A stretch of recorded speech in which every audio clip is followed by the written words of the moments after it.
പഹൽഗാം ഭീകരാക്രമണത്തിന് തിരിച്ചടിയായി ഇന്ത്യ നടത്തിയ ഓപ്പറേഷൻ സിന്ദൂർ എന്ന പ്രത്യാക്രമണത്തിൽ ജെയ്ഷെ മുഹമ്മദ് തലവൻ മസൂദ് അസറിന് തിരിച്ചടി.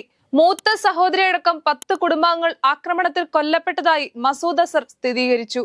അസറിന്റെ അടുത്ത അനുയായികളായി 4 പേരും കൊല്ലപ്പെട്ടിട്ടുണ്ട്. ഇവരുടെ സംസ്കാരം വൈകിട്ട് 4-ന് ബഹവൽപൂരിൽ നടക്കുമെന്ന് മസൂദ് അസർ വ്യക്തമാക്കി. മസൂദ് അസറിന്റെ മൂത്ത സഹോദരിയും ഭർത്താവും അനന്തരവനും ഭാര്യയും മറ്റൊരു അനന്തരവനും അദ്ദേഹത്തിന്റെ കുടുംബത്തിലെ 5 കുട്ടികളും മരണപ്പെട്ടവരിൽ ഉൾപ്പെടുന്നു എന്നാണ് പത്രക്കുറിപ്പിലുള്ളത്.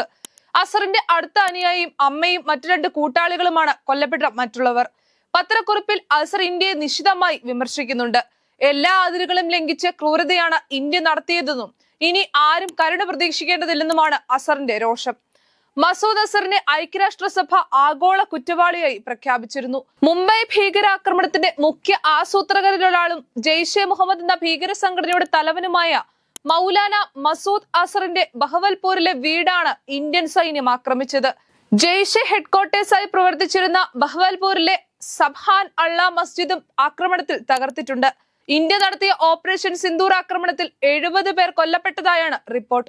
ആരാണ് മസൂദ് അസർ? പാകിസ്ഥാന്റെ നിയന്ത്രണത്തിലുള്ള കാശ്മീരിലെ ഒരു ഭീകര സംഘടനയായ ജെയ്ഷെ മുഹമ്മദിന്റെ സ്ഥാപകനും നേതാവുമാണ് മസൂദ് അസർ. പാകിസ്ഥാനിലെ പഞ്ചാബിൽ 1968 ജൂലൈ 10-ന് ജനിച്ച അസർ കറാച്ചിയിൽ പഠനം നടത്തിയ ശേഷം ഹർക്കത്ത് ഉൽ അൻസറുമായി ബന്ധപ്പെട്ടു.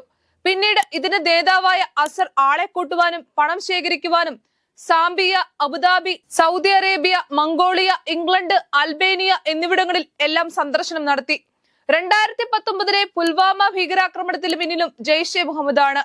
തുടർന്ന് മസൂദ് പാകിസ്ഥാനിൽ തന്നെ ഉണ്ടെന്നും വൃക്കകൾ തകരാറിലായി ആരോഗ്യപരമായി അയാൾ തീരെ അവശനാണെന്നും നിത്യവും ഡയാലിസിസ് ചെയ്ത് പാകിസ്ഥാന്റെ സൈനിക ആശുപത്രിയിൽ ചികിത്സയിലാണെന്നും റിപ്പോർട്ടുകൾ ഉണ്ടായിരുന്നു. 2014 പഠാൻകോട്ട് ആക്രമണത്തെ തുടർന്ന് പാകിസ്ഥാൻ അധികാരികൾ ഇയാളെ തടങ്കലിലാക്കിയിട്ടുണ്ട്. ഇന്ത്യക്കെതിരെയുള്ള ഭീകരാക്രമണ ചരിത്രങ്ങൾ പരിശോധിക്കുമ്പോൾ ഇന്ത്യയിലെ ഏറ്റവും ആവശ്യമുള്ള കുറ്റവാളികളുടെ പട്ടികയിലുള്ള ആൾക്കാരിൽ ഒരാളാണ് മസൂദ് അസർ. മസൂദ് അസറിനെ തീവ്രവാദിയായി പ്രഖ്യാപിക്കാനുള്ള ഐക്യരാഷ്ട്രസഭയുടെ തീരുമാനത്തെ ചൈന അന്ന് എതിർത്തിരുന്നു. ഇന്ത്യക്ക് ഭീഷണിയായ തീവ്രവാദികളിൽ ഏറ്റവും അപകടകാരിയാണ് മസൂദ് അസർ എന്നാണ് വിലയിരുത്തപ്പെടുന്നത്. 2016 പഠാൻകോട്ട് ആക്രമണം കൂടാതെ 2001 പാർലമെന്റ് ആക്രമണം, 2005 അയോധ്യ ആക്രമണം ഉൾപ്പെടെ ഇന്ത്യയിൽ നടന്ന പല ഭീകരാക്രമണങ്ങൾക്കും പുറകിൽ മസൂദ് അസറിന്റെ സാന്നിധ്യമുണ്ടെന്നാണ് കരുതുന്നത്. ഇന്ത്യയിൽ ജയിലിലായിരുന്ന മസൂദ് അസറിനെ 1999 കാണ്ഡഹാർ വിമാനറാഞ്ചലിനെ തുടർന്ന് മോചിപ്പിക്കുകയായിരുന്നു. അൽ ഖ്വയ്ദയുടെയും താലിബാന്റെയും ISIയുടെയും പിന്തുണയോടെയാണ് കാണ്ഡഹാർ വിമാനറാഞ്ചൽ നടന്നതെന്നാണ് കരുതപ്പെടുന്നത്. അസറിന്റെ സഹോദരനായ അദർ ഇബ്രാഹിമാണ് കാണ്ഡഹാർ വിമാനറാഞ്ചലിന്റെ നേതൃത്വം വഹിച്ചതെന്നും കരുതപ്പെടുന്നു. അസറും അത്തറും ഉൾപ്പെടെയുള്ള ജെയ്ഷെ മുഹമ്മദ് നേതാക്കന്മാർക്ക് പാകിസ്ഥാൻ ഭരണാധികാരികളുമായും അടുത്ത ബന്ധമുണ്ടെന്നാണ് ഇന്ത്യയുടെ ആരോപണം.